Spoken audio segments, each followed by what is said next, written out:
મારી channel health હેબિટમાં આપનું સ્વાગત છે. મિત્રો, આજે હું લઈને આવ્યો છું HMPV વાયરસ. હવે HMPV વાયરસથી બચવા માટે સરકારે મહત્વની ગાઈડલાઈન જાહેર કરી છે કે જેમાં શું કરવું અને શું ના કરવું તે જાણકારી મેળવવા માટે અમારો આજનો વિડીયો છેલ્લે સુધી જુઓ. સરકારની ગાઈડલાઈન પ્રમાણે HMPV વાયરસથી બચવા માટે શું કરવું જોઈએ? ઉધરસ અથવા તો છીંક આવે ત્યારે હંમેશા તમારું નાક અને તમારું મોઢું રૂમાલ અથવા તો ટીશ્યુ પેપરથી ઢાંકી લો. જો તમને તાવ, ઉધરસ અથવા તો છીંક આવે તો જાહેર સ્થળોએ જવાનું ટાળો. નિયમિતપણે સાબુ અને પાણીથી હાથ ધોવા. જો સાબુ અને પાણી ઉપલબ્ધ ના હોય તો હેન્ડ સેનિટાઈઝરનો ઉપયોગ કરવો. ભીડવાળી જગ્યાએ જવાનું ટાળો. ફ્લૂથી પીડિત વ્યક્તિથી થોડું અંતર રાખો. તમારા શરીરને હાઇડ્રેટ રાખો, એટલે કે પૂરતું પાણી પીવો અને પૌષ્ટિક આહાર લો.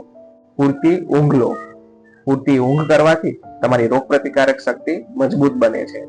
જો તમને શ્વાસ લેવામાં તકલીફ અથવા તો શ્વસન સંબંધિત કોઈ સમસ્યા હોય તો ઘરમાં જ રહો.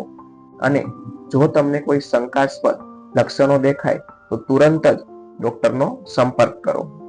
હવે મિત્રો, શું શું ના કરવું જોઈએ?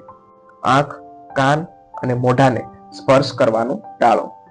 બીજાની વસ્તુ વાપરવાનું ટાળો.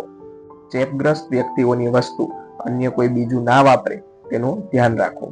અને જાતે દવા ના લો. જો તમને કોઈ પણ સમસ્યા હોય તો તુરંત જ ડોક્ટરની સલાહ લો અથવા તો સંપર્ક કરો. જો તમને અમારો વિડીયો પસંદ આવ્યો હોય તો વધુમાં વધુ લોકોને શેર કરો તેમજ લાઈક અને સબસ્ક્રાઇબ કરો.